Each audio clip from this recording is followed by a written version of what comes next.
¿Qué tal amigos? ¿Cómo están? Bienvenidos a más una tertulia de Estudio en Sapiencia. Esta vez vamos a terminar la conversación que venimos teniendo hace ya algunos episodios acerca del trabajo, ocio y diversión. Ustedes saben, nosotros vivimos en un mundo en el que la productividad es el gran ideal de todos los hombres. Y donde entonces el tiempo libre parece simplemente un momento en el que no queda otra que recuperar nuestras fuerzas para después seguir trabajando. ¿Producís? Vales. ¿No producís? Entonces no vales. Esa es la idea general que tiene la mayoría de los hombres. Por eso es necesario que nosotros sigamos profundizando en este tema y por eso nos vamos a sumergir en preguntas que son fundamentales, ¿sí? Discutir sobre, por ejemplo, cómo una carrera exitosa podría definirse no por el dinero, sino por la libertad que permite para poder ejercitar ese ocio del que estuvimos hablando en otras ocasiones y que es el que eh, proporciona una vida realmente feliz, según las palabras del mismo Aristóteles. Vamos a cuestionar también el propósito de la educación superior, eh, si debe prepararnos más bien para un empleo o para una vida con sentido. Y finalmente vamos a confrontarnos a los desafíos de nuestro tiempo. Ya hemos hablado algo de esto en el episodio anterior, pero queremos profundizar y cerrar bien este asunto que nos parece muy importante, sobre todo para todos aquellos que realmente están sumergidos los que trabajan y que son la inmensa mayoría de las personas y que se preguntan sobre cómo lograr equilibrar su trabajo con el tiempo de estudio, familia, vida universitaria, vida académica y la diversión que nos recupera las fuerzas, pero que no puede ocupar todo el tiempo que tenemos de nuestro tiempo libre, todo el tiempo libre que nos queda. Por eso, esta vez doy una vez más bienvenida a mis contertulios. Don Celaya. Buenas noches, padre. Don Didier. Muy buenas noches, amigos. Hola a todos, ¿cómo están? Es un gusto tenerles a todos aquí en nuestra tertulia semanal. Así que les doy las muchas gracias por estar aquí. Bueno, entonces, así como he dicho en la sesión anterior, nosotros estuvimos conversando acerca de estos temas mucho y vimos sobre esta cuestión de esta distinción entre trabajo, ocio, diversión y una jerarquía entre ellos. Solamente para poder retornar un poco a las cuestiones y hacer digamos, un repaso, ¿sí? Sobre las definiciones con las que hemos nosotros acordado. El trabajo es la actividad motivada por la necesidad de la subsistencia, ¿sí? Su recompensa es extrínseca, un medio. Un medio para la subsistencia. La diversión, en cambio, es la actividad de libre elección para la distracción y la recuperación de energía. Sirve como recuperador para poder volver al trabajo. Sí, queda bastante fácil y clara la cuestión. El ocio, en cambio, es una cosa distinta de la diversión. El ocio es toda actividad elegida libremente para el crecimiento moral, es siempre intelectual o espiritual. Su recompensa es no extrínseca como en el caso del trabajo, sino intrínseca, que es la perfección o la perfección moral de la persona y su satisfacción personal, ¿sí? Y es el fin último de la vida. El ocio es el fin último de la vida. Pusimos ejemplos muy interesantes en las sesiones anteriores. ¿Qué harías si tuvieses la vida arreglada? ¿Sí? Fue un tema que al volver a revisar el video me causó mucha gracia. Pero eso muestra precisamente cómo el ocio es el fin último de la vida, ¿sí? El ocio, o por lo menos llegar a tener un trabajo en el cual, un trabajo que se identifique con el ocio. Una cosa que estuve en estas tertulias, en las tertulias de Adler con Lloyd Luckman, él cuenta precisamente una cosa que se me escapó, que estuve viendo al preparar la sesión de hoy, que él cuenta que a medida que más se une el ocio con el trabajo, que en su caso, por ejemplo, que es escritor, profesor, estudioso, su trabajo es eso. En realidad, como los límites se van fundiendo, él no tiene horario de trabajo, no tiene tiempos libres. Todo su día está en lo mismo, porque su tiempo libre es no tiene tiempos libres, porque él está todo el tiempo estudiando y todo el tiempo está enseñando y leyendo eso. Me percaté que, bueno, les contaba sobre cómo es la vida del sacerdote, que básicamente es una vida de estudio, solo que de estudio espiritual, y efectivamente es así.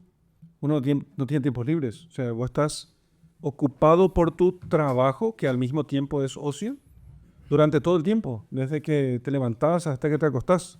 No es que yo puedo decir, ok, aquí cierro esta cuestión y ya no hago más lo que estoy haciendo, sino que estoy continuamente ocupado del asunto de mi trabajo. O sea, trabajo y ocio, en mi caso, en el caso de un profesor, en el caso de un estudioso, en el caso de un escritor que se dedica a esto, de un intelectual, como se identifican, entonces, claro, ya no hay tiempos libres. O sea, aquellos ya no existen. Tendrá algún tiempo para divertirse, pero ocio y trabajo se identifican.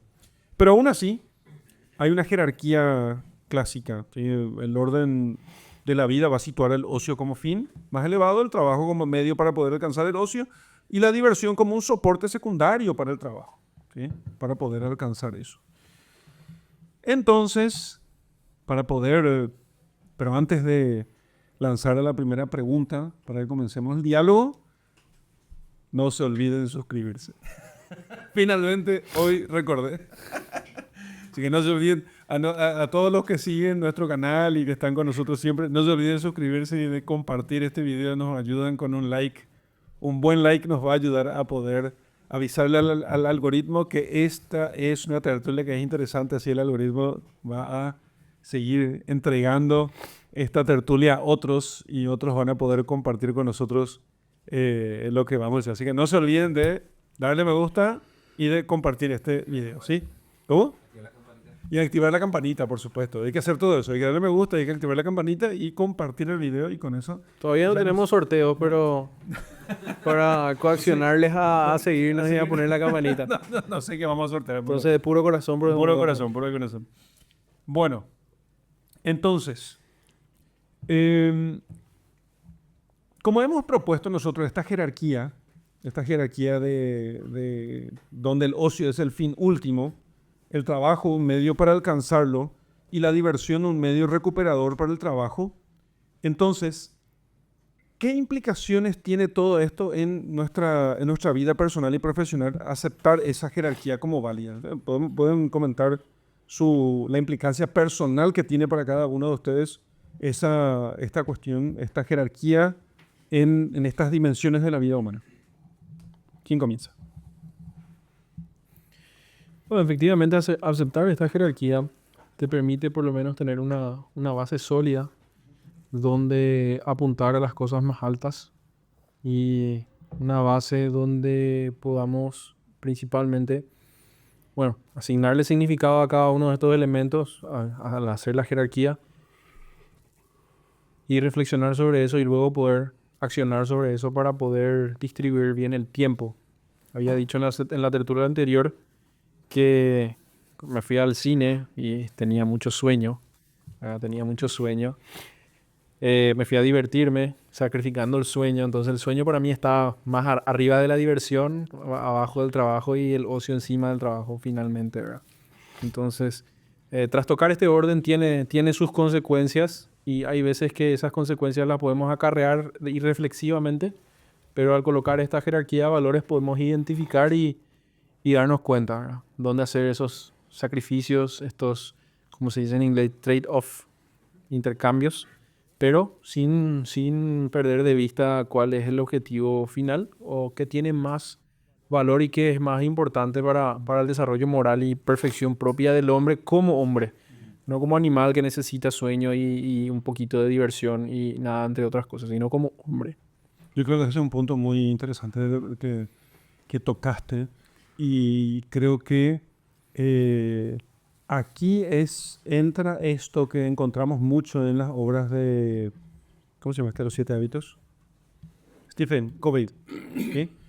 sobre cuando él indica el modo cómo ordenar la vida, va a decir que hay que poner las piedras grandes primero. No, no es ninguna novedad tampoco, ¿verdad? Es sabiduría antigua, ¿no? Popular y antigua. Poner las piedras grandes. Y aquí la piedra grande es el ocio, ¿no? El ocio.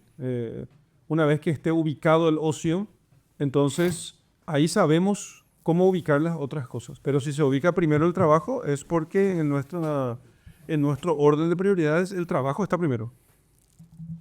Y si se ubica la diversión está primero. Pero si se ubica el ocio, digo, bueno, a ver, si necesito este tiempo de ocio, entonces, porque también si uno va a decir, no, yo necesito, qué sé yo, quiero estudiar 6 horas.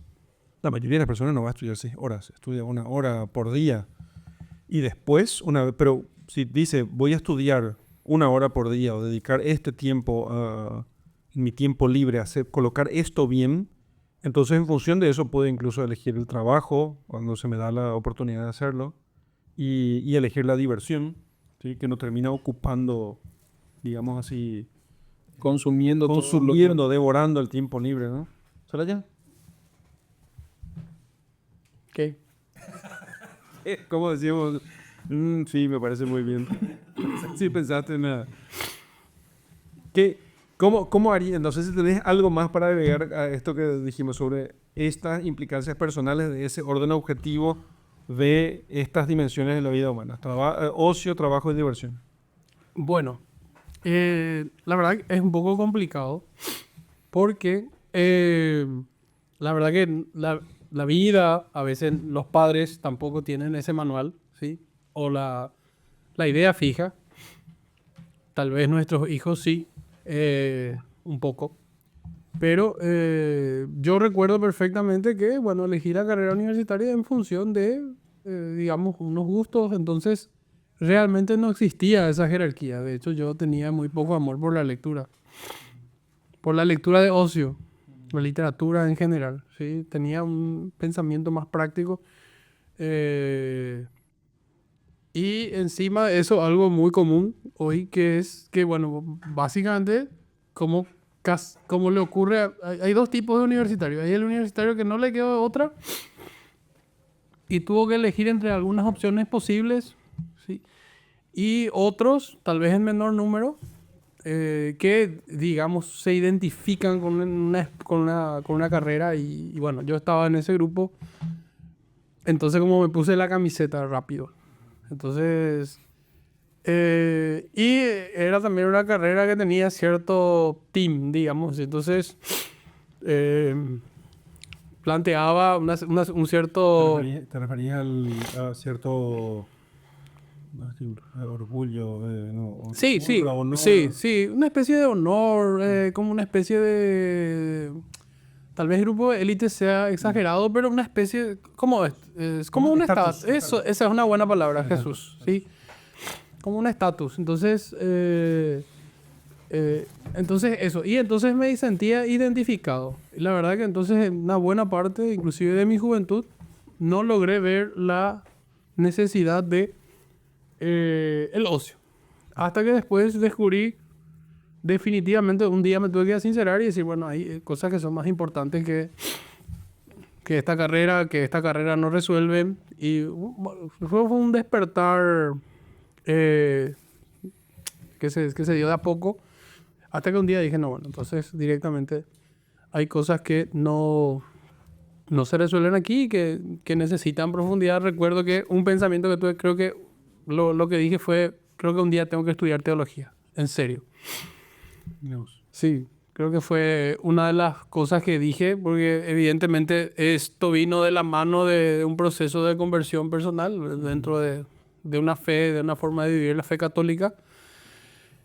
Y de dar razones de la fe, estuvo siempre ligado a la cuestión de la existencia de Dios y compañía. Entonces dije, bueno, creo que tengo que estudiar teología. Evidentemente todavía no tenía tan claro.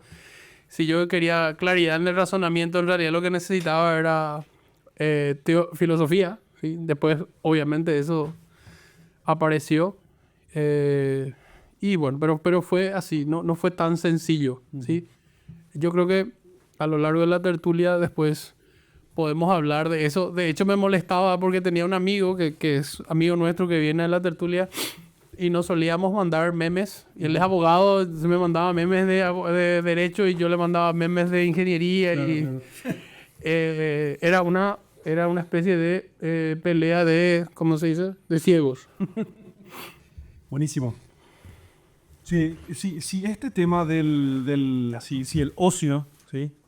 Es una actividad que nos perfecciona, entonces, si el ocio es una actividad que nos perfecciona a nosotros y nos hace más humanos, y de hecho se nota una cuestión en lo que fueron contando, que uno descubre el tema y va procurando buscar, va procurando hacerlo, va procurando incorporar o, digamos, perfeccionar su tiempo libre con buen ocio, ¿sí? Perfeccionar su tiempo libre con buen ocio, hacer que el ocio ocupe cada vez más espacio, por lo menos un espacio de mayor calidad en el tiempo libre.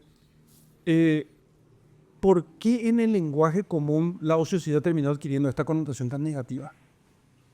¿Por qué ociosidad terminó siendo sinónimo de pereza?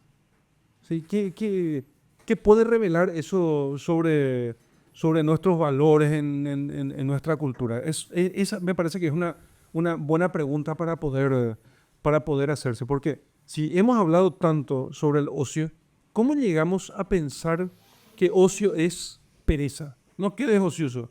Y usamos inclusive, no seas ocioso. ¿Sí? Estoy ocioso. Pero este sentido del término ocio es una cosa que nosotros simplemente no lo teníamos o no lo tenemos. Generalmente no lo tenemos. ¿Sí? Como habíamos distinguido la última sesión, habíamos hablado que la raíz latina de ocio es otium y su contrario, o que es el trabajo, es el negotium, que es meramente un concepto negativo de aquel original otium, ¿no? Estábamos hablando y nos llega de nuevo a esa frase de Aristóteles donde él dice, estamos no ociosos para tener ocio, ¿sí? Esto te presenta algo muy, muy claro, que hay un quiebre, el famoso quiebre institucional, o hay un quiebre histórico en el contexto utilizado para esta palabra. Y ese quiebre se da relativamente hace poco tiempo, 300 años más o menos, donde empieza a haber un cierto tipo de recelo por las personas que no tienen actividades productivas o que producen bienes, cosas tangibles, cosas utilizables, utilitariamente, es decir. Entonces se produce este quiebre y siempre hay un recelo del trabajador manual. Para aquel que no está haciendo ningún trabajo manual, le parece que no está trabajando, ¿sí? Entonces me pongo en una situación ficticia donde dice, no, yo no trabajo, estoy en el ocio, utilizando correctamente la palabra, entonces ahí aparece la posición despectiva, está ocioso, ¿sí? Y con el desdibujamiento de las clases sociales, de nobles, las clases medias que después fueron la burguesía y los trabajadores manuales,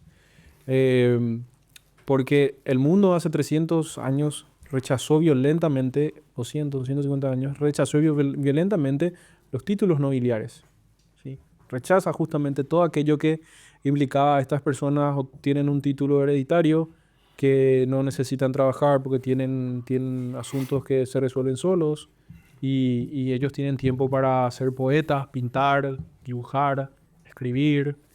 Entonces, es la famosa imagen y siempre tenemos la imagen del hombre de escritorio, ¿sí? Que antes no era solamente el hombre de escritorio, porque teníamos la época feudal donde el noble era el hombre de escritorio, donde tenía que hacer estos trabajos tantos diplomáticos, escribir, vender a su propio feudo, llámese así, o sea, vender, salir al mundo a hablar defender sus intereses frente a las cortes, pero también defendía con las armas. Su principal objetivo era defender con las armas aquello que se le era encomendado. Luego va pasando eso, se forman los ejércitos comunes como conocemos ahora, se forman las naciones, propiamente la nación es un término muy, muy contemporáneo. Y bueno, entonces ese hombre de escritorio ya sin la necesidad propia de defender, de estar en el frente de batalla, siempre está en el escritorio y al trabajador manual le parece que está, él dice, yo estoy ejerciendo el ocio, y el trabajador manual le dice, no, él está ocioso, justamente, no está haciendo nada. Es lo que nosotros siempre decimos con Edgar, nuestras señoras nos ven leyendo y parece automáticamente, ¿por qué no arreglas el armario que está haciendo su ruido? ¿Por qué no movemos la mesa para limpiar? Entonces, uno no puede estar sentado en silencio porque habíamos dicho que justamente la cultura necesita estos tres elementos, ¿verdad? El ocio, los libros, el acceso a la literatura y el silencio, ¿verdad? Y son tres elementos que parecería que repelen al mundo contemporáneo, Pero ¿verdad? mira, no solamente pasa eso en la vida familiar. Yo recuerdo en el seminario, en los primeros años, los seminaristas, y esto, digamos, es sintomático de la cultura. Y digo, no hay que sorprenderse mucho. Seminaristas de primero o segundo año piensan como la mayoría de los jóvenes del mundo. No están todavía, no han incorporado todavía una visión sacerdotal de sí mismos, ¿no? Eh, y entonces, si ellos veían a alguien que leía, o sea, usaba su tiempo libre, tiempo personal, digamos así, tiempo personal, para leer libremente lo que quisiera, entonces, y otros usaban para su tiempo personal para hacer obras manuales, lo que sea, ¿no? Cosas buenas, ¿no? Todo el mundo haciendo cosas buenas, pero entonces el que dedicaba su tiempo personal a estudiar más era mal visto por ellos. Era mal visto por ellos. ¿Por qué? Porque era como si fuese, no digo que uno no pueda utilizar como actividad de ocio bueno los trabajos manuales, podría ser, ¿verdad?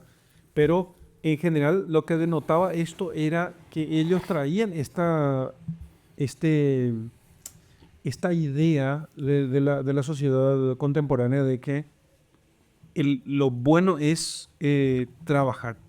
¿Sí? Trabajar y producir, no trabajar, no, producir es la cuestión, producir es el ideal. ¿Sí? Producir dinero, por supuesto, ¿no? Producir dinero. Traer dinero es lo ideal. Y traer dinero se hace con trabajo, con negocios, ¿no? El negocio es el tema. Entonces, si una persona negocia o produce, entonces es una persona buena. La virtud está en la productividad, está la virtud, ¿no? Termina siendo el hombre un solo número. Entonces, termina siendo solo un número, exactamente. Jesús, ¿está el micrófono? Justamente quería comentar respecto a este punto, lo que es la analogía de lo que es la contraposición entre el ocio y el trabajo que se ve hoy en día, que muchos atribuyen lo que es a la visión anglosajona que se dispersó a nivel mundial, de que digamos, tu dignidad se ve reflejada en tu éxito financiero nada más que eso. Y eso se ve, digamos, plasmada en muchos aspectos de la sociedad, en que lo único que importa es producir, trabajar y producir bastante para justamente elevar tu estatus y tener un éxito pleno o masible. Y ahí, digamos, uno alcanza justamente, valga la redundancia, la plenitud como persona. Y de ahí el ocio queda en un segundo plano, ya que no tenés una compensación directa por el ocio, sino tenés más bien una satisfacción en el espíritu y en el intelecto, cosa que no es, digamos, según este mundo materialista, o la parte material, mejor dicho, no se ve, digamos, no se ve el efecto directamente, sino más bien es algo que pocos podrían darse el lujo de tener, digamos ahí por eso, porque el tiempo es corto para muchos que viven de trabajar y de trabajar nada más, porque todos están en esa carrera interminable de escalar, para que justamente llegar a esa realidad de plebeyo al feudo, básicamente. A burgués. A burgués, justamente. burgués. O en todo caso, a la parte de nobles, y de repente por una cuestión de suerte llegan a una cierta dosis de estatus por ahí. Nadie quiere llegar a ser noble, porque la nobleza implica una responsabilidad que la gente no quiere asumir. No, claro, que Esa posturear, es un burgués oligarca, vamos a decirle, digamos, de forma de Es decir que... postura, sí, postureo de nombre nomás. Pero Y claro, lo que quiere lo que tiene tiene mentalidad burguesa. Quiere ser burgués. Sí, sí. ¿Entendés? Claro.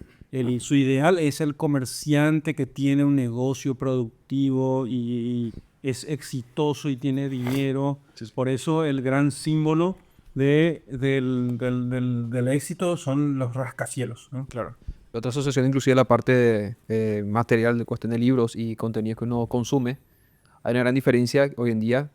No se consumen tanta literatura, ni tanta poesía, ni tanta filosofía, pero sí se consume bastante libros de autoayuda, motivación y hábitos. Eso es lo que más Y se finanzas. vende. Y finanzas. Y finanzas. Justamente, eso es lo que más se consume, lo que más se divulga, justamente con el objetivo de alimentar ese ciclo de trabajo constante e interminable que tenga su compensación directa, que eso es lo que importa. Y eso es lo que es el propósito principal de todo ser humano en la Tierra. Una pregunta muy interesante que hice la vez pasada, que fue muy interesante, ¿eh? Y como dije al principio, volví a ver la grabación porque me pareció una de las partes más interesantes de la tertulia anterior, es qué harías si seguirías dedicándote a la misma actividad profesional si tuvieras la vida asegurada, ¿no? Económicamente asegurada. Fue muy interesante. Entonces, pero este tema pone precisamente aquí la cuestión de esta graduación, digamos, entre los trabajos, entre los tipos de trabajo, según esta escala, según estas diferencias estas distinciones que estamos poniendo. Entonces tenemos, digamos, la mínima y la máxima. La mínima es aquí donde más se distingue el trabajo del ocio, ¿sí? Donde más hay distinción entre trabajo y ocio, esta es la mínima. Y la máxima es donde más se identifica el trabajo y el ocio, ¿sí? Entonces, si yo tengo mi vida asegurada, Didier dijo, algunas cosas de las que hago hoy mientras trabajo seguiría haciendo. No todas. O sea, digamos que su trabajo está aquí en el intermedio, donde hay partes que se identifican con lo que hace él, con lo que él identifica con el ocio, y hay partes que no, ¿sí? Celaya dijo, no haría eso. Entonces él está en la escala de más hacia la mínima, donde más se distingue el trabajo de ocio. Y yo dije, en cambio, que seguiría haciendo exactamente lo que hago si tuviera la vida asegurada. La verdad es que haría un montón de cosas más si tuviera plata, ¿no? Si tuviera dinero.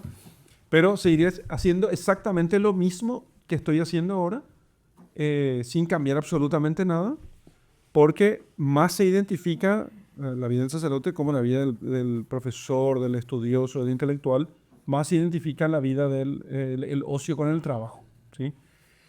Entonces, esa fue una pregunta muy interesante que reveló la verdadera naturaleza de nuestra relación con el trabajo. Entonces, y a estas obras son las que podríamos llamarle, digamos así, las obras que haces por amor, ¿no? Las obras que haces por amor, aquellas que vos seguirías haciendo aunque no te pagaran por eso, ¿no? Aunque no te pagaran por eso. Lo que seguirías haciendo aunque no te pagaran. ¿Qué seguirías haciendo aunque no te pagara? Eso es lo que vos haces por amor, ¿sí? Y eso lo haces porque precisamente allí encontrás el tiempo de ocio, ¿no? El tiempo de ocio. Entonces, esta fusión de trabajo y ocio, este ideal de máxima, ¿sí?, que estuve describiendo recién, entonces, ¿es posible que sea alcanzado por la mayoría de las personas? Esa es la pregunta. ¿Es posible que la mayoría de las personas alcancen? Me parece que es una pregunta muy importante porque en realidad nosotros podríamos, al discutir esto, dar caminos o proponer caminos o inspirar caminos para que precisamente se dé esa fusión entre trabajo y ocio. ¿O acaso es un privilegio reservado para unos pocos afortunados simplemente? ¿Qué dicen, señores? Para mí, esta fusión ya indistinta entre el ocio y el trabajo es un privilegio reservado para pocos. Y digo eso convencido de la propuesta contraria. Hay trabajos serviles que deben hacerse. Hay trabajos serviles que deben hacerse. Trabajos repetitivos, cansativos que deben hacerse. Y eso es mi principal argumento. Eso tiene que hacer y debe seguir haciéndose para la manutención de lo que consideramos una civilización ordenada, ¿no es cierto? Entonces eso debe hacerse y estas personas no van a poder congeniar aquel trabajo para que llegue a ser un ocio perfecto o una obra de calidad. Sí pueden hacer con mucho amor y con mucha entrega de ese trabajo servil, pero al ser de índole repetitiva y estar en el mínimo, va a tener que hacer eso para poder tener tiempo de ocio en otros elementos. Claro. Entonces, meramente por el hecho de la contraposición y dejar en evidencia esto, te da a entender que no todos van a poder hacer. Esa es la respuesta para mí a esa pregunta, ¿verdad? ¿Qué pensás, Gonzalo? Yo creo que no cambió mucho esto desde que Platón lo postuló. Sí. De hecho, él dice que los artesanos superan en número a los guardianes y a los filósofos. Y así tiene que ser. ¿Sí? Entonces, básicamente considero todavía que en una sociedad tiene que haber más gente que se preocupe por bienes. ocupe. Sí, que se ocupe principalmente. Que se preocupe y que se ocupe, básicamente. ¿Sí? De la subsistencia de la polis. En general. Material de la Sí, polis. material, sí. Infraestructura, comida, sí, todo esto, Y justamente. que pueden ser trabajos en cierta medida odiosos, ¿no? Sí, sí. Odiosos no en el sentido de que los odies, sino que sean que tiene que no solo repetitivo, que sean duros, difíciles. A ver, Sí. Trabajar bajo el sol es no es lo más agradable. Y sin embargo tenés que hacer, porque si no, ¿cómo cultivas la tierra, no? Sin embargo, es el sostén de todo lo otro. Si bien la silla está para sentarse, no podemos dejar la silla sin patas. Entonces hay como una estructura y una jerarquía que se sigue manifestando dentro de todas estas ocupaciones. Sí, yo no puedo quedarme a hacer poesía si es que no voy a tener que comer al día siguiente. Sí, yo considero que hay un Entonces- envilecimiento. Eso sí yo considero. ¿En qué sentido es eso? Eh, Envejecimiento de que de esos trabajos sí, que son serviles. de los trabajos de estas categorías que Platón plantea, ¿verdad? Artesanos, guardianes y filósofos. ¿Envejecimiento de cuáles? De todas. Por ejemplo, el guardián no quiere ser guardián. Envejecimiento. ¿Qué es envejecimiento? Es como que se le quita su debida importancia, su lugar, su estatus, su dignidad. Su dignidad. ¿Sí? Entonces, sí, entonces, Quieren entender qué es envilecimiento. y Se les quita su. A ver, ¿cómo se puede decir? Se le denota. se exalta un aspecto peyorativo de esto. Se Por le ejemplo, denota. no en muy pocos lugares,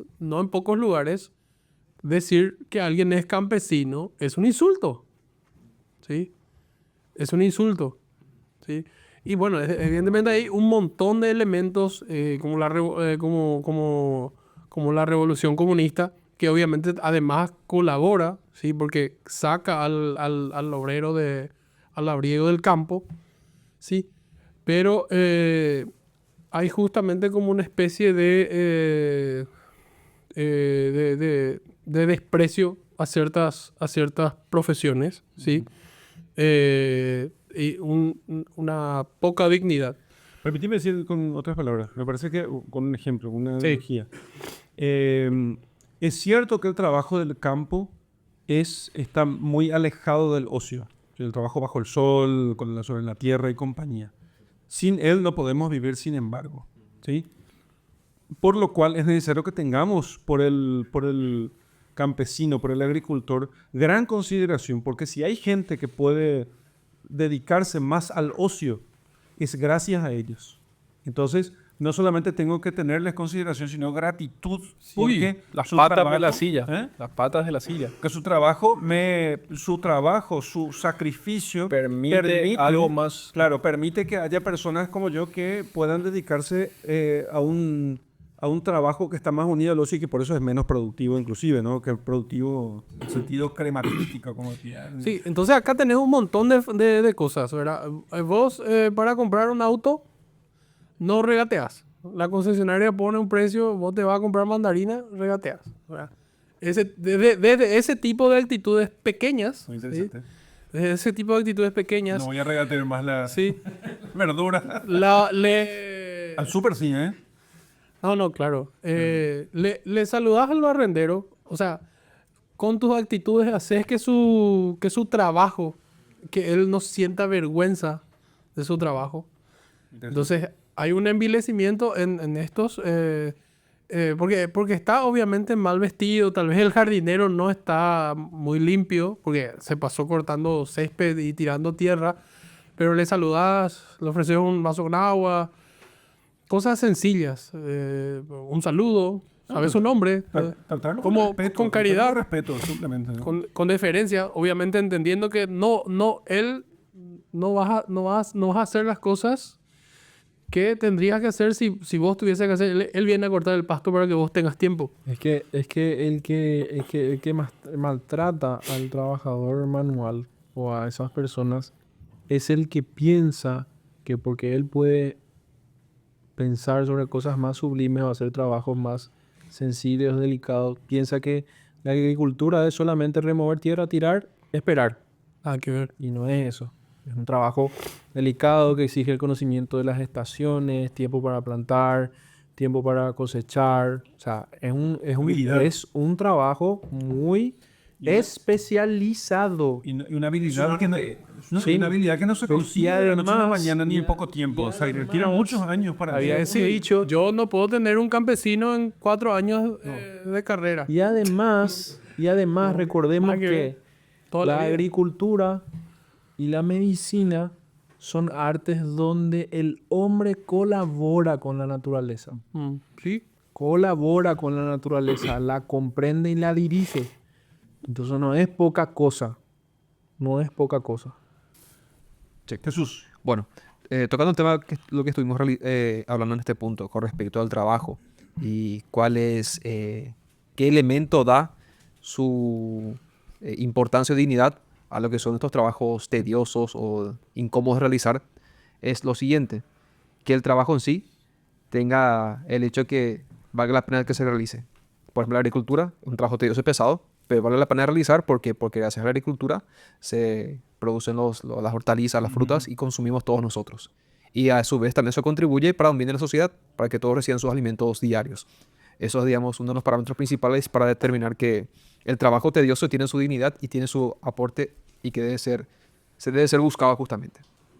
Eso por un lado.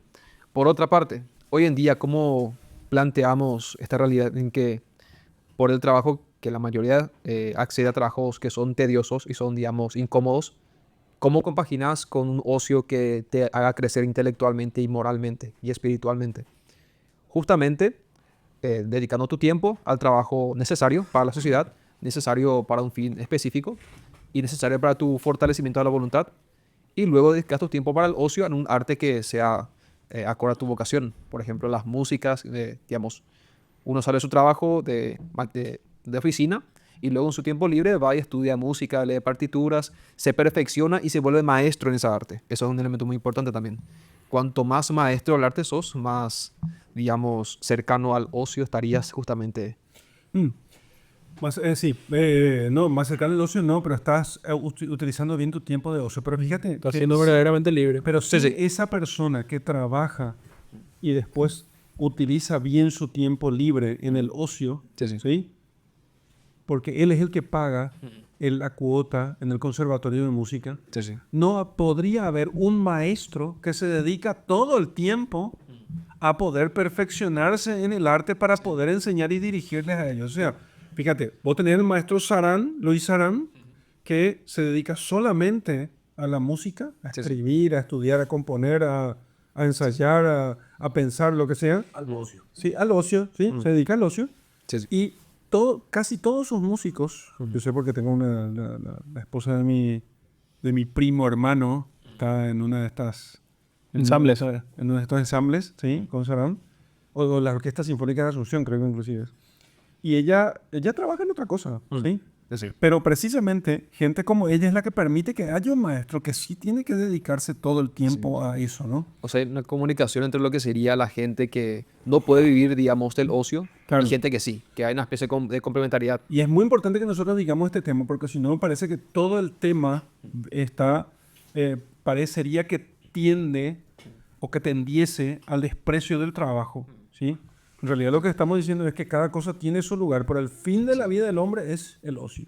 Bueno. El fin de la vida del hombre es el ocio. Sí, inclusive queda otro ejemplo más, digamos, no tanto de ejemplo más intelectual, sino un ejemplo más espiritual. Por ejemplo, los señores que trabajan de sol a sol en sus trabajos cotidianos y después en sus labores pastorales son ministros de Eucaristía o celebrantes de la palabra, o que trabajan en la parte Visitan a los litúrgica. enfermos. Exactamente. Tienen su momento de ocio, en su crecimiento espiritual. Le dan su tiempo libre para ese crecimiento y contribuyen a través de su ocio.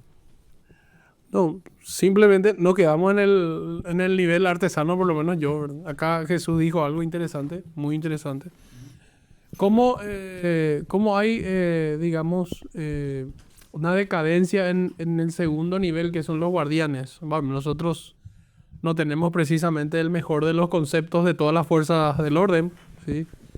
Corrupción, un montón de elementos. Entonces también hay una degradación en el ideal, ¿sí? Como sociedad. Los tipos tal vez deberíamos revisar cuánto ganan, dónde viven, cómo están, si tienen entrenamiento, si no tienen, etcétera, ¿sí? Y finalmente los filósofos, ¿sí? Entonces, cortito lo de los guardianes, ¿verdad? Pero, finalmente los filósofos, que obviamente nosotros hoy conocemos el papel de la filosofía y de todo, digamos, de la búsqueda del conocimiento per se, está un poco de capa caída en general, por lo menos en la opinión pública, ¿verdad? En la opinión general, en la opinión de la gente. Entonces, finalmente son justamente los que conversábamos, los burgueses, la gente que tiene poder adquisitivo, por la misma forma como se mueve y se hace política hoy, los que llegan a los cargos de poder, ese básicamente no es el mejor, ¿sí? También porque las humanidades dejaron de ser un foco de búsqueda de la verdad para empezar a ser, no sé, focos de donde yo exploro mis pasiones, la relatividad en general, moral, espiritual. Relativismo. Sí, el relativismo en general. Entonces, La ideologización, sí, fundamentalmente. sí. Entonces, ya no son... ya no es una ciencia que me permite, o un conjunto de ciencias que me permite encontrar la verdad. Entonces viene un empresario y bueno, se hace presidente, o sea, y punto, así de sencillo, ¿sí? Solo para completar esa parte, ¿verdad? Buenísimo. Gracias, Celaya.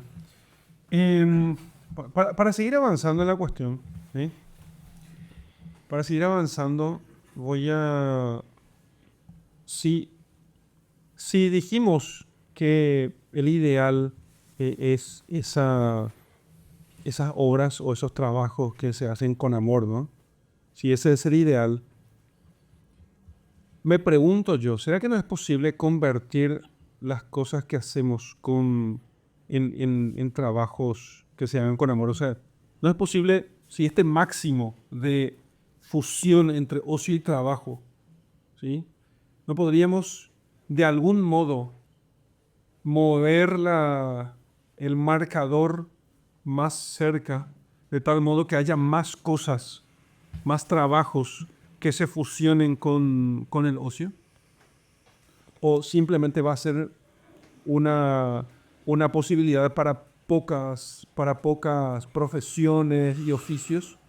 ¿No podríamos de algún modo lograr que aumente el número de oficios, profesiones u ocupaciones en las que sea posible la fusión entre ocio y trabajo?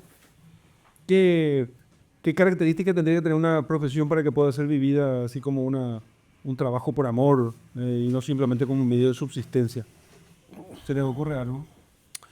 Mira, lo que ocurre hoy es que los medios de subsistencia, o sea, lo que yo necesito para subsistir, lo que necesita para subsistir una familia, una persona, es tal vez, leí una estadística por ahí, es 400% de lo que era necesario, por ejemplo, para tener una casa. Hoy es 400% más difícil que 30 años atrás. Entonces, por ahí hay un meme que dice, esta es la generación que no va a encontrar terrenos baratos. Tiene algo de verdad. Entonces, si yo, evidentemente, lo que necesito para subsistir es más dinero, más recursos, probablemente voy a trabajar más. Entonces, desde lo práctico tal vez es un poco complicado. ¿sí? El práctico va a ser un poco complicado. Es un poco complicado. Con ese criterio o con esa información, yo creo que va a ser bastante difícil Sí. mover el marcador. Al contrario, Sí, se va a alejar más todavía, ¿no? exacto, porque justamente después lo que eso también hace es cansancio. Porque además el ocio generalmente es menos productivo Sí, en términos económicos, sí. ¿no? Además aparece otro factor, como la gente, como dijo Jesús, trabaja en las financieras, trabaja sentado en un trabajo, en empresas, aparece un factor que no teníamos hace 200, 300 años atrás o que estaba reservado solamente para los soldados.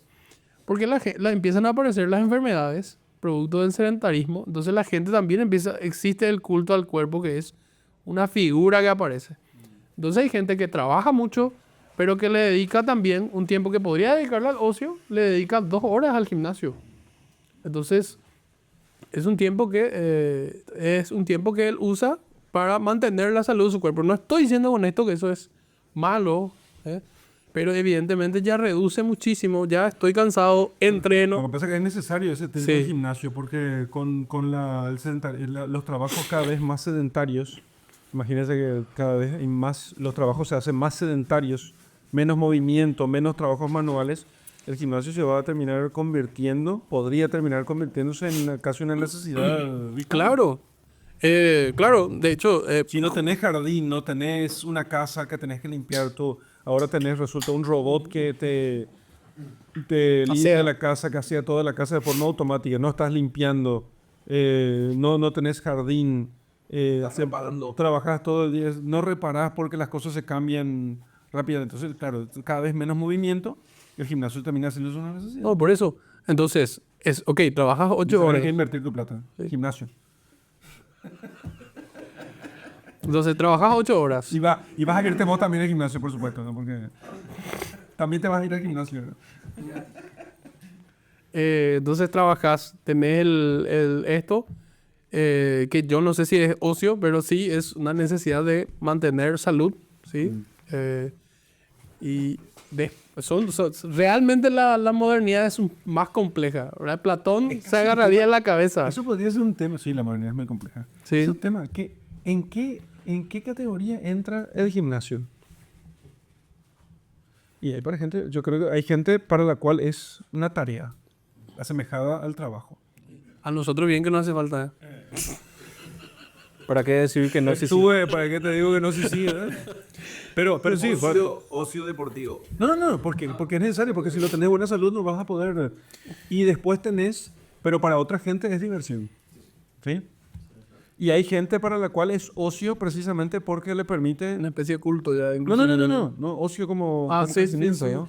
No, lo del culto entra en diversión. Ya, No, el culto es diversión. Ok. Pero, a ver. Sobre la pregunta. No, sobre la pregunta. Es posible. Porque voy a repetir la pregunta. Es posible, pero lo que dijiste pone una marca aquí fuerte y pesada que dificulta la cuestión. Me estás diciendo que es difícil. ¿Es posible mover la marca de fusión entre ocio y trabajo más cerca? Esa es la pregunta.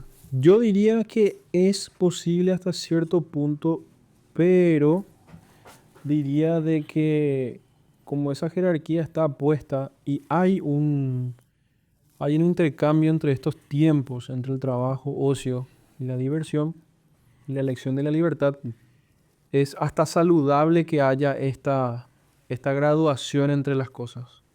Es saludable. ¿Por qué digo eso?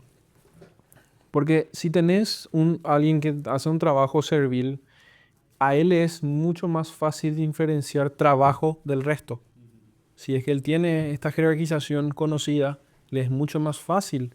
Agarra, marca, trabaja, cierra, se va, está con sus hijos, lee un libro, practica un instrumento, se hace maestro en otras cosas que no le dan principalmente ingresos, pero es algo que le apasiona en el buen sentido. Y a medida que vos vas llegando a fusionar el trabajo y el ocio, justamente habías dicho que esa persona que su trabajo ya es ocio o un nivel elevado del ocio pierde su tiempo libre y ya no consigue hacer saludablemente, o puede ser también que sí, pero más a no, tiendo a pensar que no, hace esas diferenciaciones fuertes entre el tiempo para trabajar, el tiempo para ocio y el tiempo para descansar o el tiempo para divertirse. Entonces puede estar muy ensimismado y pasan los años. Y está metido de lleno en su trabajo, pero la vida pasa, a no ser que tenga mucha disciplina. Entonces, como voy a dar un ejemplo que está muy presente. Roberto Gómez Bolaños, ¿sí? Él, ¿qué consiguió? Él consiguió que el trabajo de ser artista, escritor y actor fusionado todo en la misma persona. Y como muestra en la serie que es biográfica, tengo entendido, él dejó de lado su vida familiar porque se metió de lleno en el trabajo. Trabajo ocio, que para él era escribir obras teatrales, escribir libretos de televisión y actuar sobre ellos. Era su pasión, él apasionaba, era un buen escritor. El caso de él fue una renuncia al ocio. No, porque a él le encantaba hacer eso. Sí, pero renunció al ocio, renunció a una parte importante del ocio de su familia, ¿entendés? No, por supuesto, pero yo te estoy diciendo que él en ese momento, claro, también. él desdibuja. Sí, desdibuja la cuestión y fusionó ocio con trabajo. Claro, Sí. y desdibuja los límites fuertes que puede tener alguien que tiene un trabajo meramente manual, ¿sí? Entonces tenés esta graduación que para mí es relativamente saludable y más allá donde se junta trabajo y ocio, llega a ser peligroso y tener que tener una distinción mucho más fina para que no te consuma todos los otros. Porque estábamos hablando, requiere virtud, disciplina, pero principalmente virtud, ¿entendés? Imagínate que esté fusionando trabajo y ocio, Maluma, por ejemplo. Dios mío. Sí. No, entiendo. No, en serio. Ustedes se ríen, pero ¿Cómo se llama el otro? no, pero me parece muy inteligente el ejemplo de que en Roberto Gómez Bolaños se fusionó trabajo y ocio, ¿sí? Hasta tal Lo que punto. él entendía como ocio, sí, hasta tal punto que terminó dejando, claro, o sea, les dibujó la cuestión, él... Los tiempos se hacen más los tiempos plásticos se ven más plásticos, bueno. y entonces, requiere ¿qué pasó? mucha virtud para Terminó poder hacer. sacando a la familia, perdiendo la familia por eso precisamente, porque ella no vio que aquello tenía que poner un punto final, hasta aquí trabajo, ahora voy a verle a la familia, ¿sí? Pero precisamente por falta de virtud, pero es un ejemplo interesante. Ujú. Entonces lo que sí podríamos decir es, una pregunta es, ¿qué características tiene que tener una profesión que pueda ser vivida como fusionada al ocio? Entonces, ¿qué características tiene que tener? ¿Vas a responder la pregunta? Voy a intentar. ¿Qué características tiene que tener una profesión para que pueda ser vivida como una obra hecha por amor y no simplemente como medio de subsistencia? Podría decir inclusive la maestría en la labor que realizar. Que se pueda hacer con maestría. Sí, que tenga una especialidad tan en la labor que comprenda profundamente lo que está realizando, tenga un conocimiento tan amplio que pueda realizarlo de forma tan, no sé si decirlo autónoma o de una forma tan más natural, como una especie de dominio de lo que está realizando, y de tal forma que, digamos, haya un crecimiento intelectual y moral en sus labores. Tomando como referencia el trabajo cotidiano, ahora que de repente no le da opciones para Que haya poder... un crecimiento intelectual y moral también en esa profesión, que esa profesión le permita no solamente producir, o sea, claro, que le permita además un crecimiento moral e intelectual, buena cuestión. Sí, sí. Entonces, si esa profesión me puede permitir un crecimiento moral e intelectual, esa profesión puede ser vivida en fusión con el ocio. Tomando como ejemplo. O sea, voy a tomar dos ejemplos. Uno más sencillo, otro más complejo, vamos a decir. La carpintería, por ejemplo. Si pasas de solamente utilizar madera terciada para tus muebles y empezás a utilizar maderas más elaboradas, comprendes qué tipo de madera utilizar, cómo se comporta la madera ante ciertas situaciones, si es susceptible a petrificarse o a ser más flexible, e incluso también cómo hacer bocetos artísticos para que tenga más belleza, digamos, la labor realizada. Ahí se implica la maestría, ahí se implica un crecimiento intelectual y moral en la labor, porque te da un producto bueno y te da un producto muy elaborado. Digamos, hay digamos, un intelecto en la elaboración. Y donde no solamente entre a Cumplir una función específica. tallar, quiero decir, pero no sé si es la palabra. No solamente aquí se note o se refleje la habilidad técnica, sino también la inteligencia y las virtudes morales e intelectuales en ese trabajo. Exactamente. ¿Sí? Otro ejemplo tomaría el caso de la ingeniería, justamente, como ejemplo directo para instalaciones residenciales. En vez de utilizar solamente elementos que cumplan directamente la función, uno puede trascender aún más y dar un análisis más amplio y colocar más elementos que contribuyan a la protección, a la eficiencia en el uso de de la corriente eléctrica, para lo que es instalaciones, y también para elementos más sofisticados, por ejemplo, lo que es la domótica, para tener elementos más inteligentes que puedas incorporar en una residencia. Uno, como ingeniero, digamos, en la parte de instalaciones, toma esas referencias y las aplica en sus trabajos, ya muestra una maestría mayor en lo que sería un elemento más sencillo y estándar, ¿no? Son elementos que... Aún así no me parece que me parece que hay trabajos que van a permitir cierta fusión, digamos así, cierta fusión, no una fusión completa, Sí, sí. pero sí una mayor fusión. Exacto. ¿Sí? Siempre que ahora con la ingeniería me cuesta más entenderlo, pero eso si lo trasladamos también habría que pensar lo mismo de la carpintería o de cualquier otro trabajo Claro. manual, porque hay un momento en el que te no vas a poder hacer esas cosas. Mm. ¿Sí? Sí, sí. Y eso, ¿verdad? Y los que van a permitir ese tipo de actividades para mí, más van a ser las actividades que tengan que ver con el alma. ¿sí? La docencia, el estudio, evidentemente, un ejercicio de servicio en este sentido, que justamente es la docencia o el ejercicio, por ejemplo, de un ministerio sacerdotal o un ministerio religioso, ¿sí? Una vocación religiosa, ¿sí? El tipo tiene que estar, tiene orden en la oración, o sea, tiene que tener hábito, etcétera, o sea, no. Un religioso que no reza, está complicado, ¿sí? Un profesor también que no estudia, ¿sí? Que no se cultiva, probablemente sea un mal profesor, ¿sí? Porque no tiene contenido, ¿sí? Y entonces estas actividades, un artista que no practica, ¿sí? Son actividades que tienen que ver más con el hombre que con el alma, ¿sí? O cultiva su propia alma o toca el alma de otros, yo diría, con estas dos, ¿Cierto? ¿sí? Sí, Aldo. otro comentario. Yo creo que me parece que todo hombre tiene la oportunidad de dedicarse al ocio, inclusive aquel que trabaja.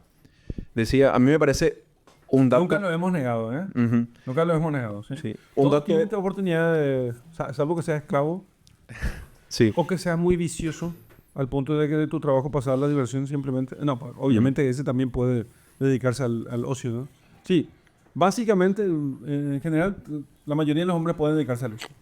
Sí, y me parece que ahí el dato, me parece el dato desafiante para todo hombre, o inclusive un dato más específico para el paraguayo, decía Didier, si la persona conoce, y yo agregaría, si la persona conoce y tiene conciencia del valor del que hoy estamos hablando.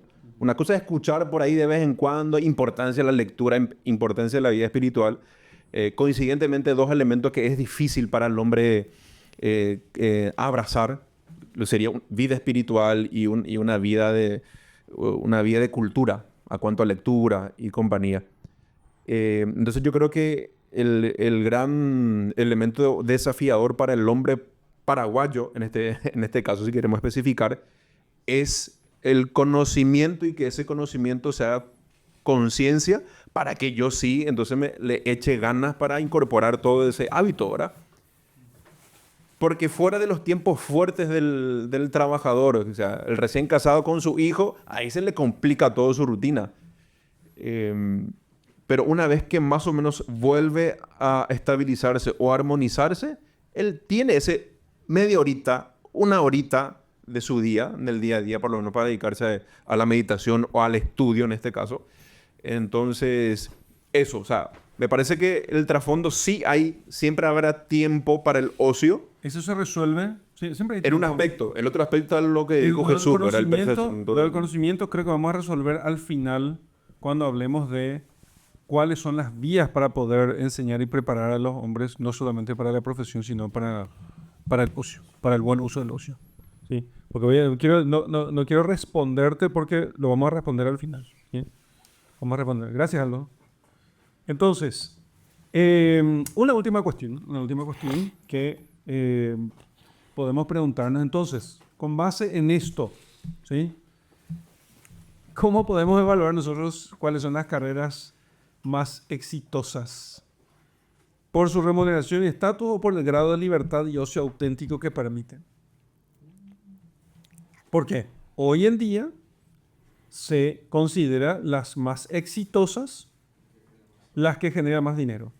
Y si el fin del trabajo es el ocio, como bien dice Aristóteles, porque Aristóteles trata sobre el tema también, si el fin del trabajo es el ocio, ¿sí? El tiempo dedicado a la actividad intelectual, ¿cómo es posible que nosotros estemos aquí diciendo que es más exitosa la profesión que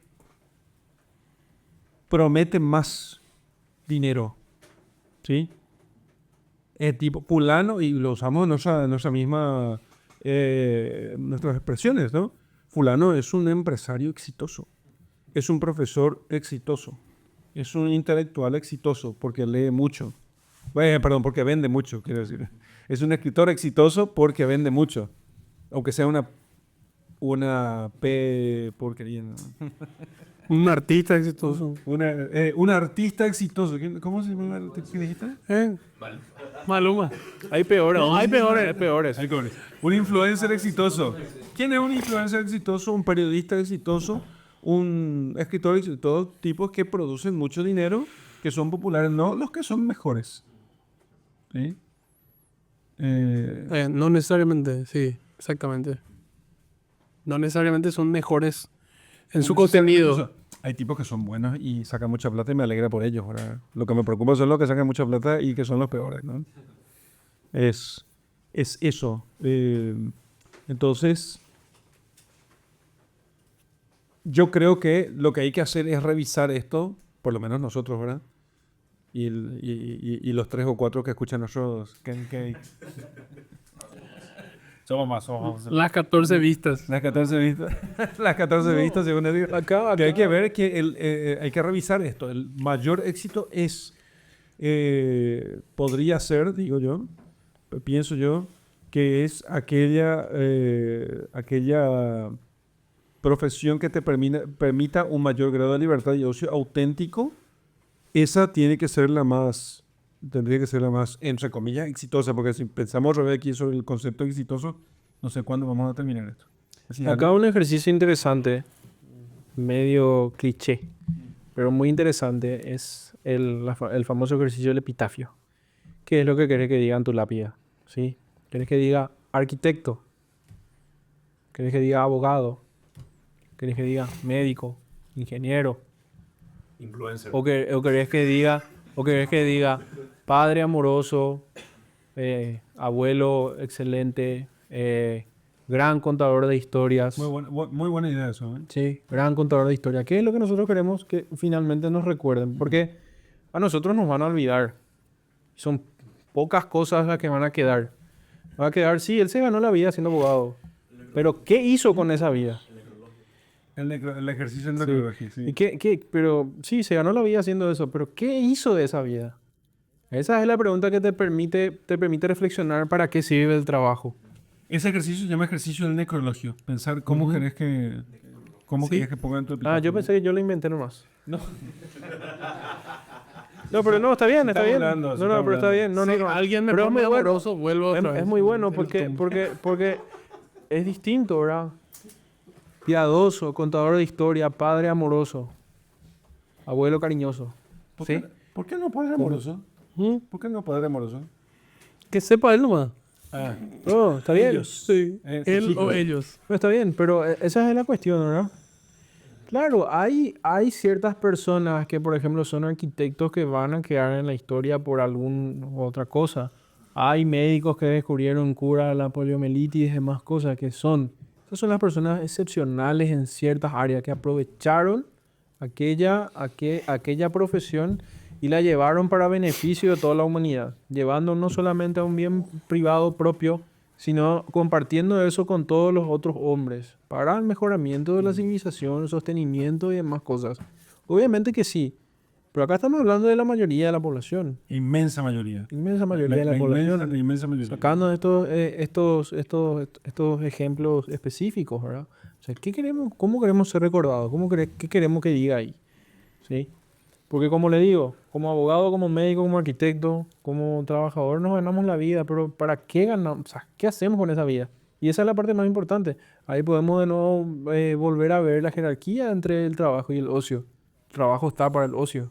El trabajo está para hacer algo más humano, para hacer algo más allá del mero trabajo. Me parece que una cosa que tiene en común, bueno, es muy común hoy que cualquiera que tenga una profesión la adquiera por la formación que recibe en la universidad o en los institutos superiores, ¿sí? Entonces, visto todo lo que hemos visto hasta ahora, ¿sí? Creo que es necesario preguntarse cuál es la función de la educación superior hoy, ¿sí? Si queremos lograr, si se quiere lograr tener conciencia del tiempo de ocio y saber utilizar. Aldo hizo una pregunta sobre ese tema hace rato, ¿sí? Si parece ser que entonces, si es así y si tenemos este orden jerárquico, ocio, trabajo y diversión, ¿quién equipa a los individuos con las competencias o sea, con la capacidad para poder usar bien el ocio? Porque si pensamos en la educación superior, lo que hace la educación superior, como mucho, es equipar a los individuos para su trabajo específico, pero no cultivar las disciplinas del aprendizaje que les permitan un ocio fructífero y que puedan ejercer su ciudadanía activa, considerando que también la política como participación en el bien común es parte del ocio, porque eso es lo que vemos. No se les da las herramientas del aprendizaje que les permite un ocio fructífero. Solamente se les prepara para el trabajo específico. Si es así, entonces realmente la educación superior no está preparando a la gente para lo más importante de la vida. Bueno, pero ¿sabías cómo se discute o se decide cómo abrir una carrera en una ciudad? Seguro que no es el mejor modo, pero decime. Con un estudio de mercado. Diría una grosería, pero no conviene para los No, niños. pero Porque es un problema. entonces te digo, ¿cómo es? Yo que estoy ya en una nómina de egresados de mi universidad, constantemente me llegan encuestas. Dicen, ¿qué te parece abrir tal carrera?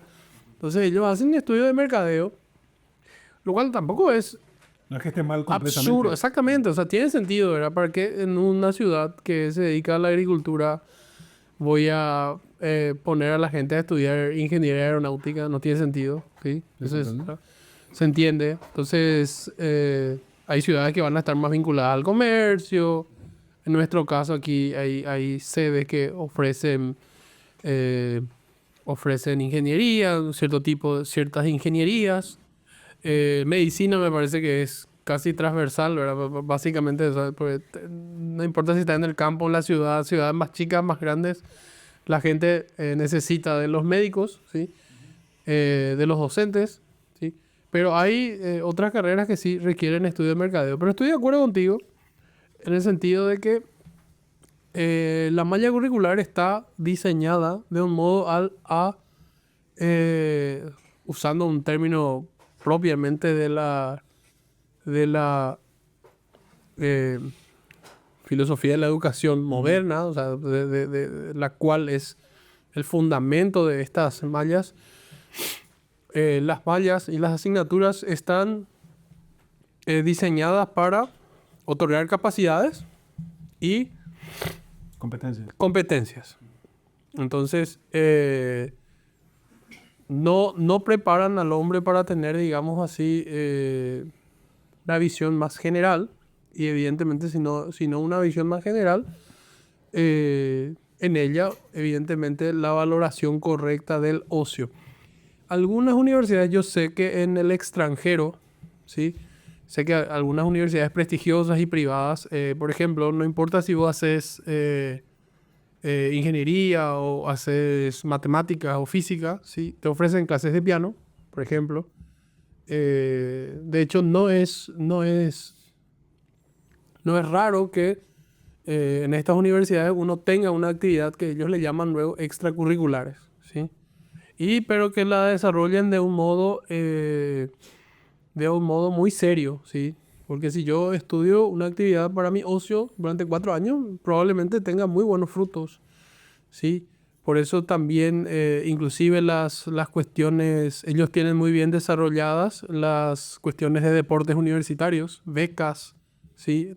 Que combinan, lo que intentan hacer es que el atleta mantenga un buen promedio, pero que a su vez tenga una carrera deportiva.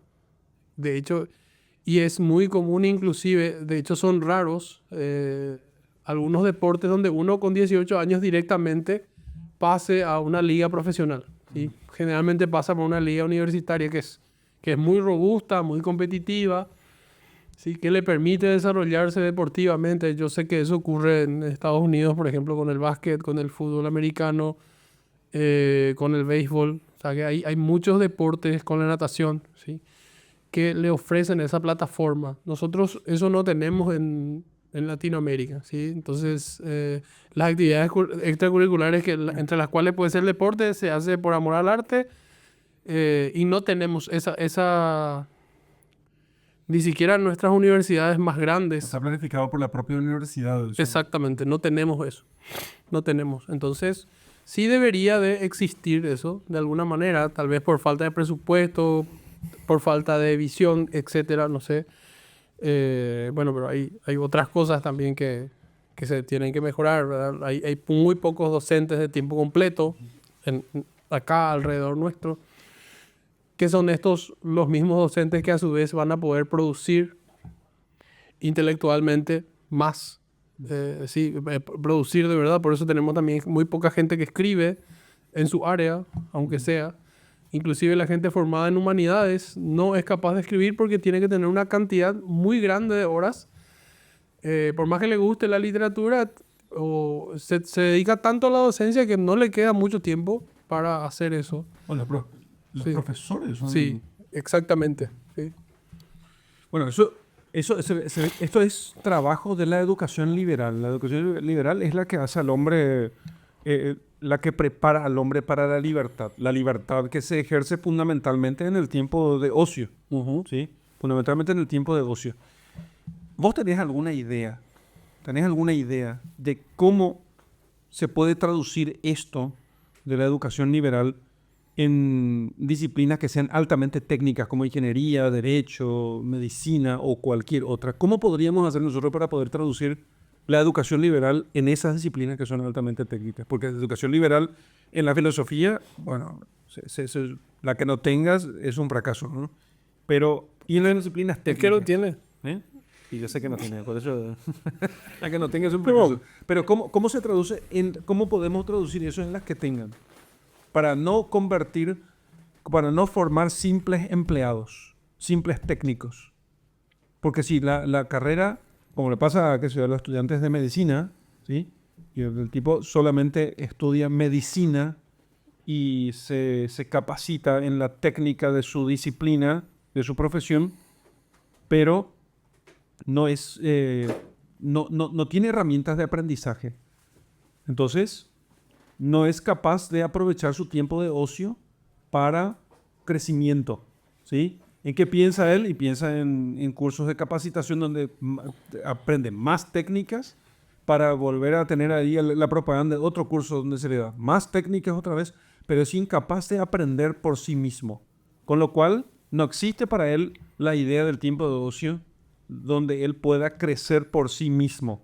Porque las liberales lo que hacen es darte la posibilidad de crecer por ti mismo, pero si no soy capaz de leer, de entender, de argumentar, de conversar, hablando, de mirar al mundo y encontrar su sentido intrínseco en las relaciones entre las cosas, que es propiamente la sabiduría. O sea, si no soy capaz de pensar el mundo con sabiduría, se da precisamente eso porque no he sido entrenado en las artes, en las artes o en las disciplinas del aprendizaje. No aprendí a aprender por mí mismo. Bueno, la mayor dificultad que se presenta principalmente es la es esta cultura de la productividad, ¿sí? Principalmente. La cultura de que hay que ser productivo. ¿Y por qué digo esto? Porque esto finalmente va a direccionar el objetivo de lo que es la universidad contemporánea, ¿sí? Y el objetivo de la universidad contemporánea va a estar en desacuerdo, va a estar en desacuerdo en lo que era la universidad o las universitas en aquellos momentos cuando se inician este tipo de emprendimientos humanos principalmente. Porque, haciendo una pequeña introducción, ¿quiénes iban a las universidades en la época que fueron creadas las universidades? Primero, las personas que eran libres ya porque no necesitaban hacer un trabajo de subsistencia, podían dedicarse a ir a estudiar, o aquellas personas que tuvieron la dicha de estudiar en algunos monasterios o en lugares religiosos, donde estas personas vieron sus potencialidades, sus capacidades, se fueron desarrollando y a través de ese mecenazgo propio de la iglesia, también mandaron a esos futuros clérigos a estudiar, tanto filosofía como teología. ¿Por qué digo que está en choque está en choque las visiones de las universidades desde su concepción con las universidades hoy? Porque primero, como dije, eran las personas libres las que se iban a estudiar en esas universidades y partían de un conocimiento común que era el principio de la filosofía, la profundización primero en estos elementos liberales como la gramática, lógica y retórica, principalmente, y era la base y el comienzo para todos los otros demás estudios. Entonces, si algún estudiante quería dedicarse a No alguno... son como mero conocimiento, sino como arte, o sea, como arte, como capacidad para poder hacerlo por mí mismo. Exacto. Entonces ahí estas personas fundaban nuevas profesiones con el conocimiento de la filosofía y que ellos querían llegar a hacer. Entonces ellos partían de una rama común, que es la filosofía, y luego iban a encontrar aquellos bordes del conocimiento. Y eso es lo que ellos hacían para cimentar y poder hacer de ese lugar un lugar que estudiaban algo en común, pero trataban de expandir el mundo conocido a través del estudio. Porque lo que ellos querían era más conocimiento para pasar a la comunidad o a la civilización. Era un objeto, la universidad era un objeto de bien común, de hombres libres o hombres comprometidos con la iglesia para el avance de la tecnología o el avance de las artes o el avance de las cosas para el bien de la humanidad. Ahora bien, si vos querés trasladar eso acá, te vas a encontrar en contra de la cultura de la productividad, donde sí, vos tenés ingeniería, derecho, medicina y las demás cosas, pero guay que vos le digas a un estudiante, mira, para que vos seas más perfecto, quiero que estudies 3 años teología o 3 años filosofía antes de iniciar tu estudio en arquitectura, antes de iniciar tu estudio en ingeniería, antes de iniciar tu estudio en derecho. El estudio de mercadeo te va a rechazar porque te va a decir, no, yo voy a perder esos 3 años de tiempo donde yo puedo formarme en lo que quiero para poder trabajar y producir. Pocas son las personas que van a seguir siendo aquellas personas que tienen el sustento, que van a poder hacer eso para poder formarse en esta base de conocimiento, luego profesionalizarse en alguna disciplina y luego llevar a esta disciplina a sus mayores límites, avanzando esta disciplina, no solamente utilizándola como medio para subsistir. Y esta es la tensión que hay entre la universidad contemporánea, la falta de este estudio común que es la filosofía, y aquello que eran las universitas en el momento de lo uno a lo múltiple, ¿sí? De lo común hacia el más allá. Entonces, este producto del mercadeo, este producto de la productividad va a hacer que no sea saboroso justamente para todos los estudiantes, sino para solo algunos y aquellos que ya tienen el ocio para hacer o ya tienen ese objetivo. Entonces llegamos otra vez a ese punto donde podemos entrar a hablar de que la obligación de que todos o la tendencia de que todos tengan estudios universitarios hace que el umbral de lo excelente baje. El umbral de lo excelente quede solamente para conseguirse sustento, que tampoco no está mal. Pero el paso más allá requiere un sacrificio más, requiere un esfuerzo más y más tiempo. ¿Y quién es el que tiene más tiempo? Aquel que no necesita trabajar. que no necesariamente está vinculado a un trabajo, porque vos ves cómo sufren muchos estudiantes que tienen que trabajar y tienen que estudiar a la par. Es muy sufrido y ellos lo hacen por la oportunidad que le va a obtener el título universitario para las puertas del futuro. Pero, Entiendo. a ver, no sé si respondiste a mi pregunta. No sé si respondiste a mi pregunta de cómo lograr que... Porque eso todo lo que estás planteando es el problema de la cuestión, ¿sí? Y si a eso hay alguna solución posible al tema de lograr darles algo de educación liberal, o sea, de herramientas de aprendizaje a los estudiantes de las carreras que son técnicas. En realidad todo hay que pensar, ¿verdad? Pero de las carreras técnicas, que es aquellas en las que se cree que ellos necesitan menos de herramientas de aprendizaje. Y yo te digo que es posible implementar estos estudios propedéuticos, pero son profundamente no llamativos para toda la población. Que Claro, está- va a exigir un cierto sacrificio en realidad. ¿Sí? Exactamente. Va a exigir un sacrificio, va a exigir un sacrificio de la universidad, va a exigir que haya mucha gente que entienda esto y que se anime a dar un paso valiente en realidad para poder lograr eso. Porque, claro, vos apretujas todo el conocimiento técnico en 3 o 4 años, o 4 o 5 quizás, y entonces, si, como alguna vez pensamos incluso en la Facultad de Filosofía, dijimos, bueno, esto no podés desarrollar la carrera de filosofía, que es una historia de la filosofía, en menos de 4 años, quizás en 3.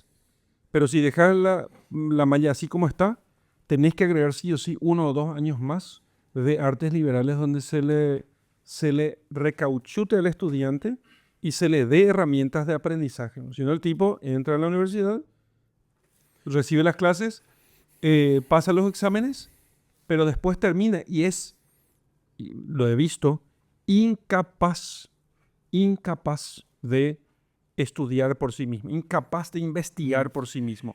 Y Ellos creen que les enseñan a investigar, pero seamos sinceros, no, las dificultades que existen en la redacción de los trabajos finales de grado, que existen, que no podemos ocultar, o sea, no nos hagamos de los, no nos engañemos. Vos tenés que hablar de ese tema, si vos sos tutor de trabajos de investigación. Espera, y que realmente no se les enseña a ellos a escribir, ni a investigar, ni a aprender por sí mismos. El problema no se resuelve con un cursito de metodología de investigación, porque no es un problema de metodología de investigación, es un problema de artes fundamentales. Sí, De artes un fundamentales. montón de cosas. Primero que a veces se trata lo cualitativo como cuantitativo, entonces se intenta, evidentemente la universidad intentando unificar un montón de cosas, pero hay trabajos o áreas del conocimiento que los chicos optan por hacer cierto trabajo que no tiene el perfil de su carrera, un montón. Eh, Trabajos cuantitativos donde usan encuestitas y colocan algunos histogramas y van analizando cosas así muy básicas a veces. Entonces eso es un trabajo. Sí, es que se puede llamar eso análisis. Sí, entonces está esa cuestión. Por otro lado también es cierto, porque también la flexibilidad propia que ofrece las humanidades, a los chicos de humanidades no se les dice, no se les dice que esto está mal. Allí hay como mucha más plasticidad, pero la corrección, ningún profesor se anima a decirle, mira, este ensayo es una porquería, y volver a hacerlo, ¿sí? Escribís mal. eh, eh, no sé si diría los chicos tienen una especie de sensibilidad mayor, ¿sí? Es como que se acogen más lo que piensan, lo que sienten, porque engañada o bajo engaño uno cree que tiene que importar más cómo el estado de ánimo del alumno forma paz, es transversal a la malla curricular. Entonces, eso también influye en cómo los profesores encaran inclusive la clase, ¿sí? Y eso sí tienen a su favor desde mi punto de vista, y voy a dar después justamente mi defensa después los chicos que tienen carreras más arduas. ¿sí? Decirlo ahora, decirlo ahora. Los chicos, los de humanidades son en general, que no aparezca uno después y me diga, no, yo, profesor. Sí, en general son más perezosos y tienen menos razonamiento lógico. O sea, realmente tienen muy pocas herramientas, aunque sea la básica, que es la lógica, no la, Es lo que dijiste hace rato. no la tienen. ¿Sí? Sí. Sí. Y yo siempre dije que si las conversaciones así, tal vez en términos de vocabulario, menos rigurosas, pero sí las más profundas y las más fructíferas, porque se dieron con chicos que estudian ingeniería, que estudian cosas técnicas, ¿sí? Que saben que 2 más 2 es 4. Entonces, si uno dice, se puede llegar al conocimiento de la verdad, y bueno, uno discute respecto de eso y los tipos se convencen de eso. Existe la verdad y existe la falsedad.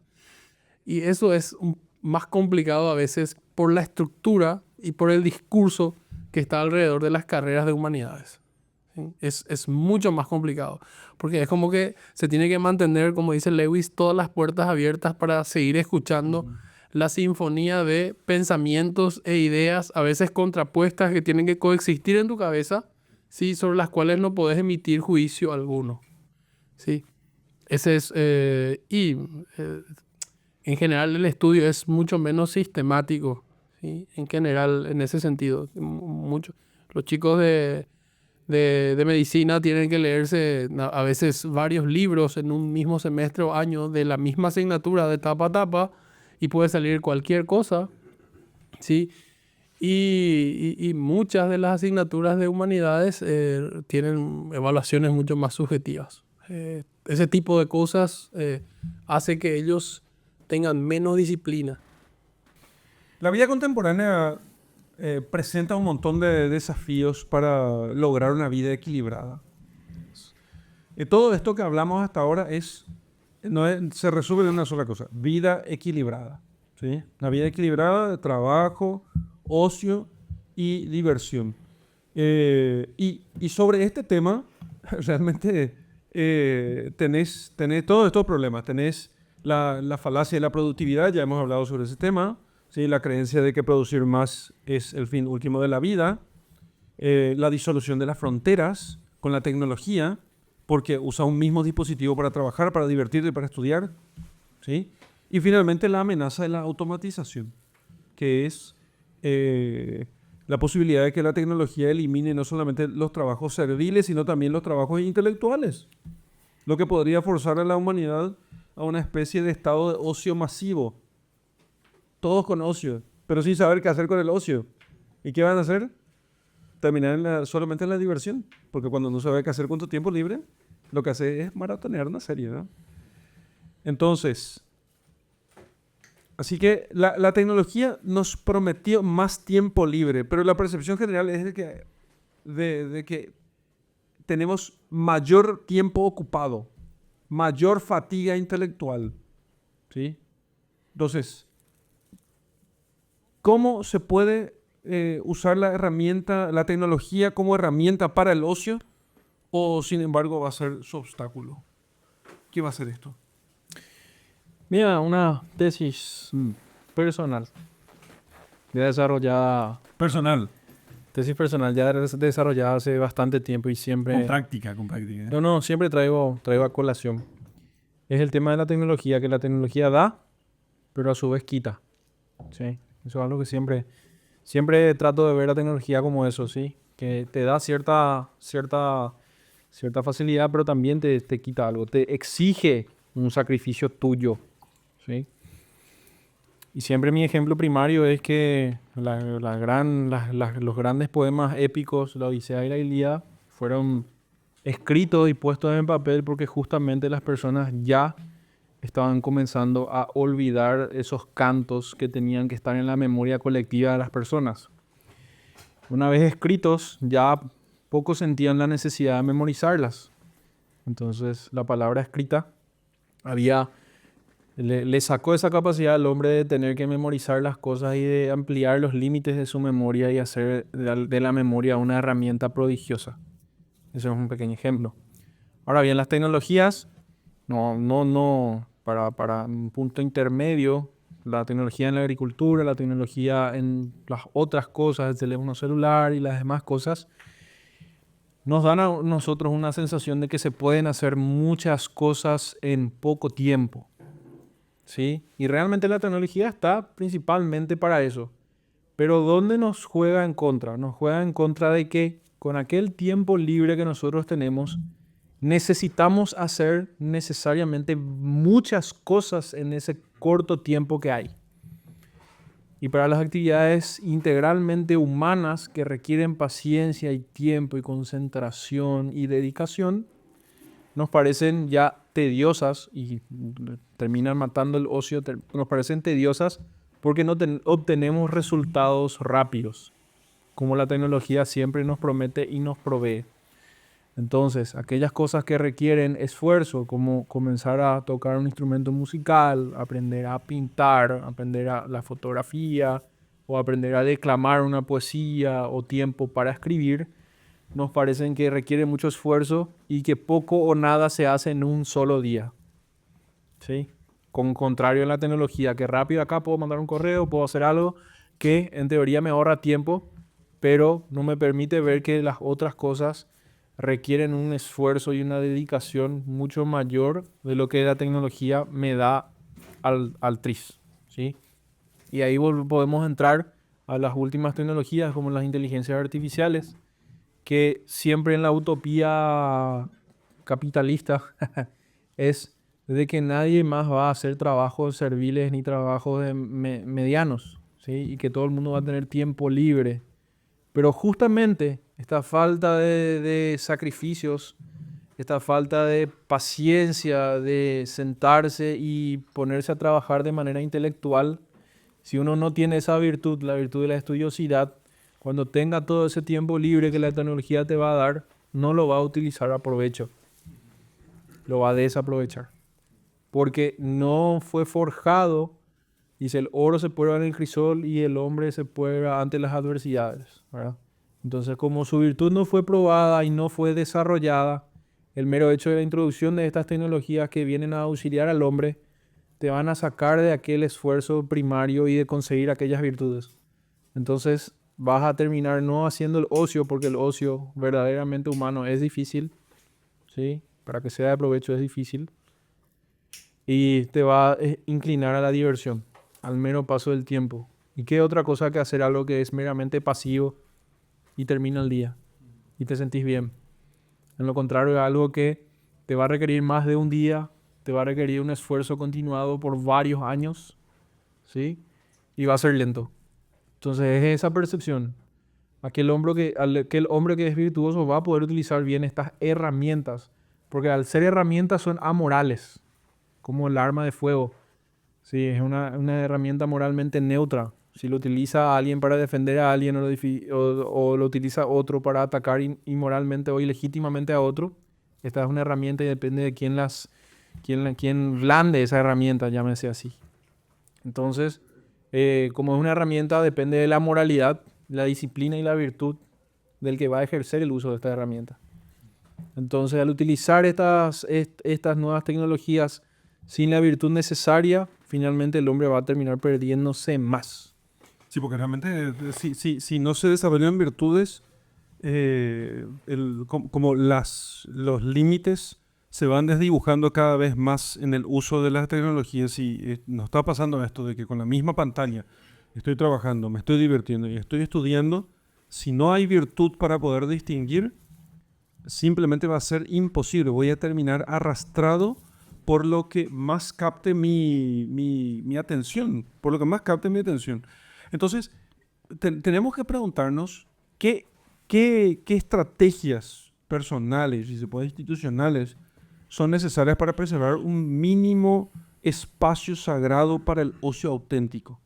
¿Qué podemos hacer nosotros? Porque necesitamos ese ocio auténtico. Sin ese ocio auténtico, simplemente no vamos a conseguir ser hombres. Seremos no mero empleados, máquinas en una cultura industrializada. ¿Qué vamos a hacer para poder preservar tiempo de ocio auténtico? ¿Alguna idea tienen? Ya, lo que decía Adler era que principalmente los chicos que van al colegio y están en edad escolar, ellos deben tratar eso como un trabajo, porque es ahí donde van a adquirir las competencias básicas, basiquísimas, para poder proseguir no solo una escolaridad, sino una vida de estudios posterior. ¿Sí? Entonces, poder enmarcar correctamente aquel trabajo incipiente, por cierto, de los chicos, de los niños, y de meterles esa capacidad de asombro que tanto habla la filosofía ya desde chicos, va a hacer que ellos tengan más probabilidades de poder ejercer el ocio saludable frente a las nuevas tecnologías y bueno, y también esta concientización sobre el ocio y la jerarquía de las actividades del hombre también va a hacer que por lo menos intelectualmente alguien pueda saber y por qué no posteriormente una vez escuchar, poder hacerlo también. Eso es las instituciones. Hay que enseñarle a los chicos y a los jóvenes en la universidad desde el principio que no todo lo que ellos hacen tiene que estar orientado a la productividad. Exacto. O sea, Y ahí tienen gran trabajo las familias también. Bueno, Las por eso, familias. pero sí, eso es en lo personal. Es necesario que les quede claro que no todo debe estar orientado a la productividad. ¿Sí? Sí, si uno se pregunta que si leer la Ilíada me hace más productivo. No, no me hace más productivo, me hace más hombre.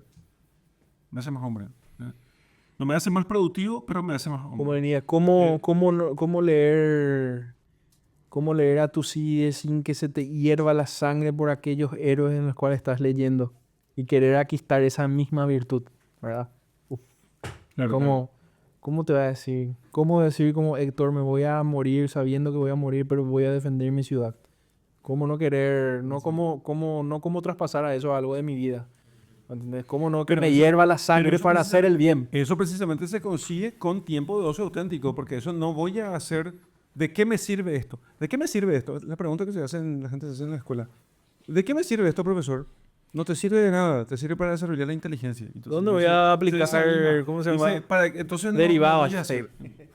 ¿Para qué aprendo derivadas si yo voy a ser Porque periodista? porque hace parte de la realidad y es necesario que entiendas estas cosas, porque si no entendés la realidad, ¿cómo lo vas a juzgar? ¿Cómo vas a comprender la realidad? Ese es el punto. Entonces, esa pregunta es un virus que debe ser eliminado desde el primer momento. Y a mí me parece que los profesores muchas veces ante esa pregunta de ¿para qué sirve esto? No saben cómo responder, porque ellos mismos no tienen la respuesta. A ver, me imagino la escena delante de mi profesora de historia en el colegio. Entonces los muchachos le preguntan a la profesora, ¿de qué me sirve esto? Y empieza una discusión un poco grave, donde ellos le dicen que estudiar historia no les sirve de nada. Si ella entendiese y pudiese explicar cómo la historia es magistra vitae, maestra de la vida, y que les va a formar a ellos. Pero claro, ella misma enseñaba la historia como conjunto de fechas simplemente, no como maestra de la vida, como expresión de las virtudes morales, como cuadro donde uno puede ver lo que debe imitar o lo que debe evitar. Ella misma no lo veía así. Entonces, Sentido de pertenencia. ella no supo cómo responder a la pregunta. Y entonces quedó digamos, ¿cómo se llama? Quedó este dicho carcomiendo el alma de todos, incluso la mía, durante mucho tiempo, hasta que entendí yo la función de las humanidades. Por eso después terminé estudiando la carrera técnica, y lo cual me costó muchos años, digamos, sacarme los defectos del tecnicismo escolar. Entonces, y quedó realmente haciéndonos muchísimo daño. ¿De qué sirve esto? O sea, ¿de qué me va a servir esto para ganar dinero? De nada. Por eso precisamente esto era importante. Y fíjese, esto es todavía más importante ahora porque delante del progreso de la tecnología, llámese ahora inteligencia artificial, el avance de la automatización, el avance de la inteligencia artificial, lo que vamos a tener nosotros en un futuro próximo es una reducción drástica de la necesidad del trabajo humano, sobre todo del trabajo servil. Vamos a tener un montón de gente con ocio sin saber qué hacer con eso. O sea, con tiempo libre sin saber qué hacer con eso. Las plataformas de streaming se están frotando las manos delante de ese tiempo que se aproxima rápidamente. Es para mañana. Es para mañana. O sea, el entretenimiento es la industria que más dinero va a producir en los próximos años, si no en los próximos meses, porque la gente va a tener más tiempo libre, porque la inteligencia artificial va a avanzar más. Algún día vamos a hablar de ese tema seguramente. Y va a producir textos muy similares al texto humano, cada vez menos distinguible del texto humano, y eso va a hacer que uno pueda producir más rápidamente, escribir un correo electrónico, traducir una obra. Y las traducciones, me pasa a mí, yo veo las traducciones de latín hace unos pocos años atrás, 2 o 3 años atrás, eran pésimas, ahora son muy buenas. ¿Sí? Y van a ser mejores todavía. No sé si van a llegar a la perfección de un latinista, pero van a ser una gran ayuda que va a facilitar mucho el trabajo. Cuando me quede tiempo libre, ¿qué voy a hacer con ese tiempo libre? ¿Sí? ¿Qué voy a hacer con ese tiempo libre? ¿Qué van a hacer los hombres con ese tiempo libre? ¿Qué van a hacer ustedes con ese tiempo libre? Cuando se automaticen más todavía el trabajo. Esa es la pregunta. ¿Qué van a hacer ustedes con Primero, ese ojalá no pierda mi trabajo. Vamos a empezar por ahí. buena cuestión, ¿eh? Vamos a empezar por ahí. Bueno, y haciendo más de lo que me gusta hacer, de lo que uso en mi tiempo de ocio. Aprender para poder enseñar a quienes quiero. ¿Sí? Bueno, seguramente estudiar. Sí. No creo que... Conectarme con mis orígenes. Los más remotos, por lo menos. Y los más cercanos también. Se da cuenta que hay que preparar a las generaciones futuras para ese estado de ocio. Yo veo el futuro, si es que se va a implementar esto, yo lo veo de manera catastrófica. Si querés, puedo darlo en 2 minutos. Pero Pero eso, yo creo que las universidades no le están preparando a la gente para eso. Las universidades, sobre todo las de nuestro país, en Paraguay, siguen preparando a la gente para un futuro que ya no es el futuro. O sea, es un futuro que ha sido simplemente superado. Es un futuro que ha sido simplemente superado. Medicina. Por favor. O sea, vos podés tirar hoy tu examen médico a ChatGPT y te hace un análisis muy próximo al análisis que puede hacer el mejor de los médicos. Entonces, y no digo que van a perder el trabajo, no se trata aquí de hablar del tema de la pérdida del trabajo simplemente, sino si ya no vas a tener que esforzarte tanto por hacer el análisis de un examen de laboratorio, vas a tener más tiempo libre. ¿Qué vas a hacer? ¿Trabajar más para ganar más dinero? ¿O vas a hacerte más humano? ¿Sí? Creo que por ahí va, esa es la pregunta. Y esa es la pregunta que las universidades no se están haciendo.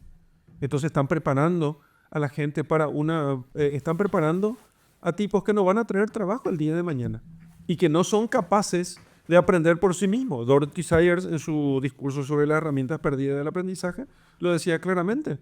Una persona que termina la escuela, si quiere capacitarse más, tiene que hacer otros cursos. Es incapaz de estudiar por sí mismo. Es incapaz de aprender nuevas cosas por sí mismo. Necesita ir, sí o sí, y se me permite todos estos refuerzos retóricos, algún instituto homologado. Necesita ir a un curso y tiene que ser homologado además por el gobierno.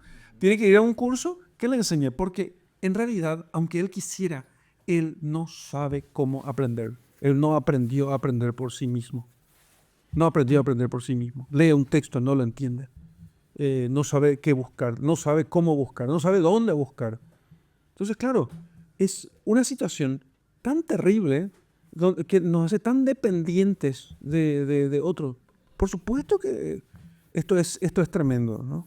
Esto es tremendo porque simplemente no somos capaces, o sea, nuestra juventud no es capaz de tener ocio auténtico y no le va a quedar otra que el entretenimiento, ¿sí? Y la incapacidad de poder crecer por sí misma. La incapacidad de poder crecer por sí misma. Bien, final lúgubre. Final lúgubre. pero por lo menos me parece que tenemos alguna mejor idea de toda esta cuestión. Y creo que con eso cerramos el tema, ¿sí? Bueno, gracias Didier. Sí, gracias Didier. Gracias Elaya. Gracias, padre. Gracias. Muchas gracias a todos. Señores, gracias. Gracias por la conversación y por haber participado hoy. Y a todos ustedes que nos acompañan en la tertulia de cada semana. Espero que les haya gustado y que les haya servido tanto como a nosotros. Así que no se olviden de suscribirse, de compartir este video, de darle me gusta, activar la campanita, como dicen todos por ahí. Entonces, para que este video pueda llegar a más gente y podamos ampliar, digamos, nuestro círculo de estudio y de amistad alrededor de estas grandes ideas que nos permiten comprender mejor la realidad. Así que Dios les bendiga mucho a todos ustedes. Nos vemos en el próximo episodio. Hasta pronto. Hasta pronto. Luego.